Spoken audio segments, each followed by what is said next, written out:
with the latest updates and insights on world news as it relates to Bible prophecy. Here's Alan Horvath. This is what the LameStream Media is not telling you. Shalom, my friends. Welcome to this week's newscast. The Jewish Telegraphic Agency reported that more than 20,000 French Jews have moved to Israel over the past 5 years, with a record of over 7,200 French Jews making Aliyah in 2014. More than 200 French Jews, half of them children, arrived in Israel as new immigrants just last Tuesday, and more than 4,000 immigrants from France arrived in Israel this year. That's an 11% increase over the same period in 2014. Natan Sharansky, chairman of the Jewish Agency for Israel, said, quote, "We are seeing an unprecedented wave of Aliyah from European countries, which indicates not only how Europe is becoming an uncomfortable place for Jews, but even more importantly, the extent to which Israel is becoming a magnet for Jews interested in a meaningful Jewish life, in freedom, personal security, and a sense of belonging to a country that is integral to the future of the Jewish people." Between January and June of this year, 473 anti-Semitic incidents took place in Britain, representing an increase of 53% from the same period last year. Anti-Semitism continues to expand, my friends. And now turning to wars and rumors of wars. On Wednesday, July 29th, Ynet News reported that 3 pro-Assad militants were killed in Syria and a weapons warehouse attacked in Lebanon in 2 separate incidents on Wednesday, both of which were attributed to Israel by a Syrian army official who said, quote, "As part of its support of terror organizations, an Israeli aircraft attacked a civilian vehicle near the village of Hayder at the outskirts of Quneitra at 10:45 a.m. As a result, 3 civilians from the village were killed. In addition, enemy planes attacked one of the bases of the Popular Front for the Liberation of Palestine on the border between Syria and Lebanon at 3:15 p.m. As a result, 6 militants were wounded in different levels of severity." Close quote. Israel's Channel 2 reported an Israeli airstrike on a car in the Syrian Golan Heights, which targeted notorious terrorist Samir Kuntar.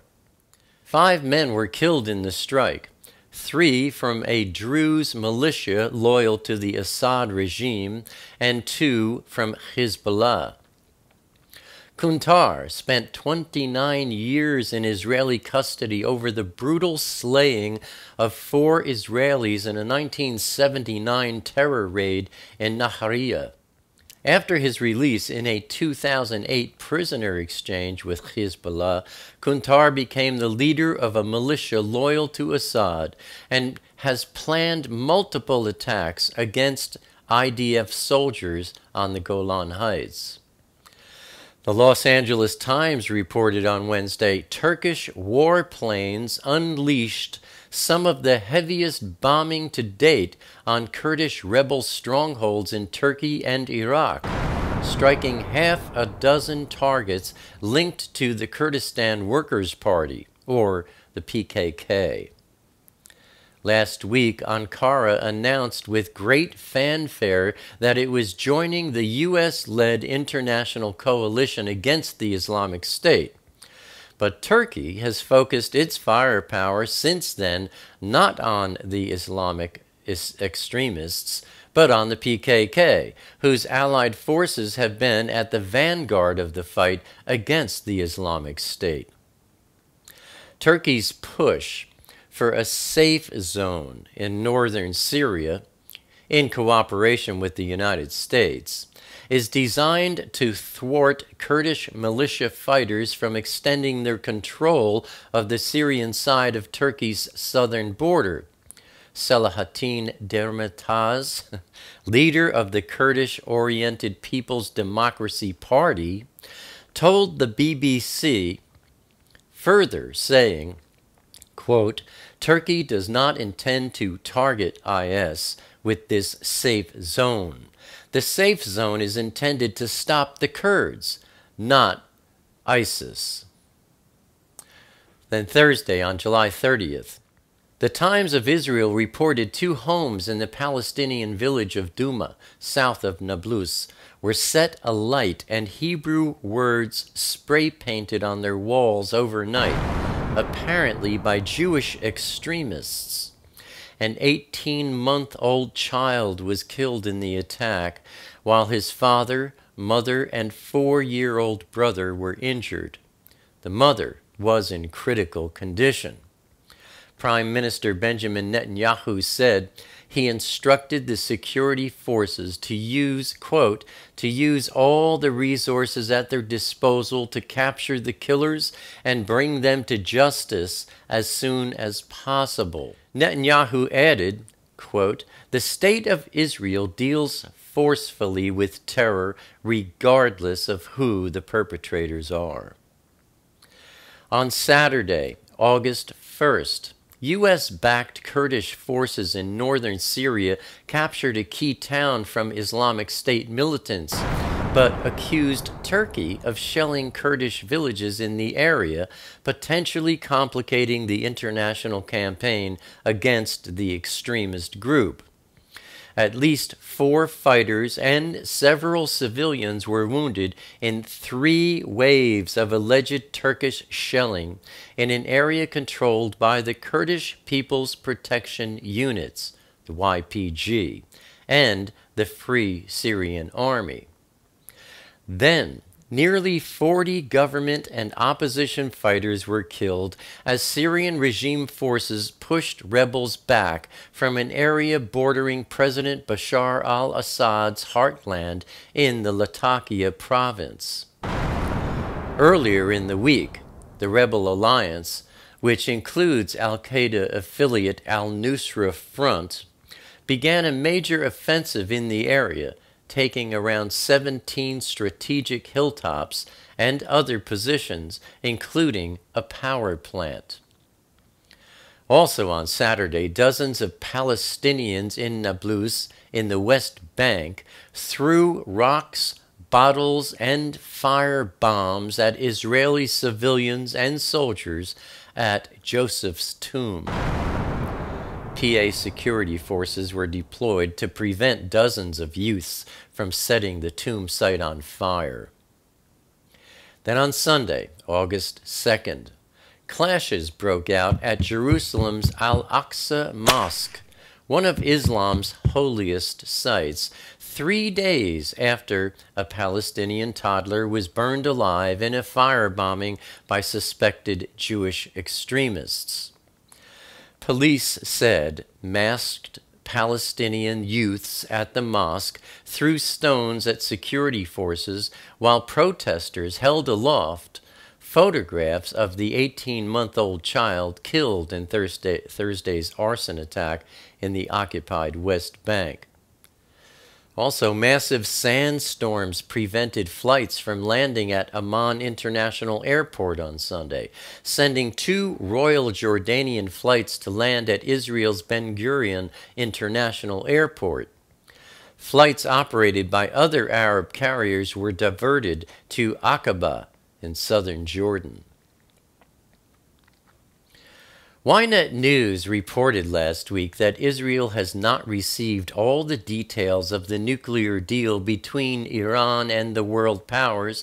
National Security Advisor Yossi Cohen told the Knesset Foreign Affairs and Defense Committee, saying, quote, "In contrast to the promises we have heard, Israel has yet to receive all of the annexes of the Iran deal," close quote.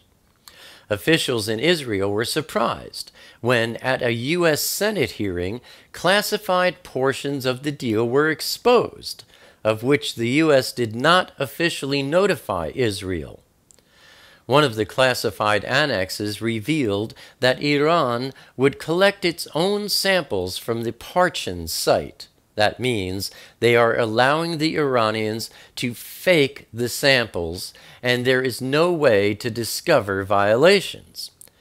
The meaning is that there won't be real inspections. Defense Minister Moshe Ya'alon said, quote, "The time that has passed since the deal's signing continues to expose the amount of risk the West has taken upon itself and its flexibility in making unprecedented concessions towards the tyrannical Iranian regime.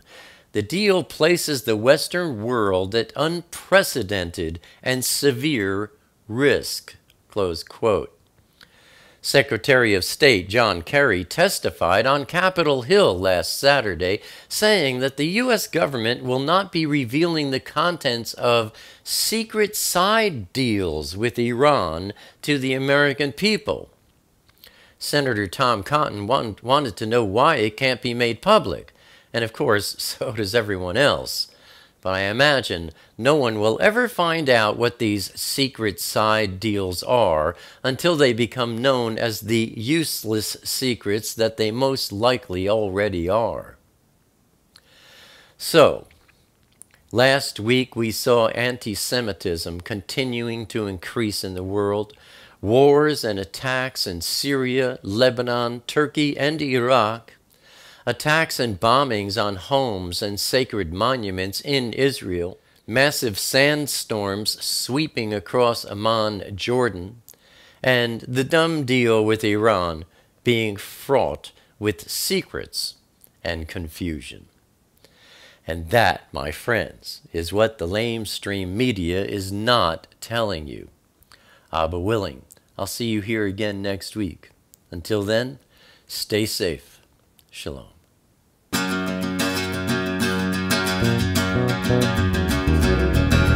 Make sure you hit that like button on YouTube, Facebook, or anywhere else you see it.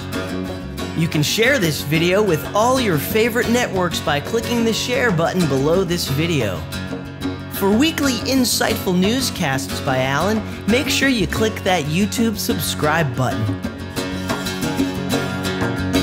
I don't like crowded rooms, I need more space than I consume.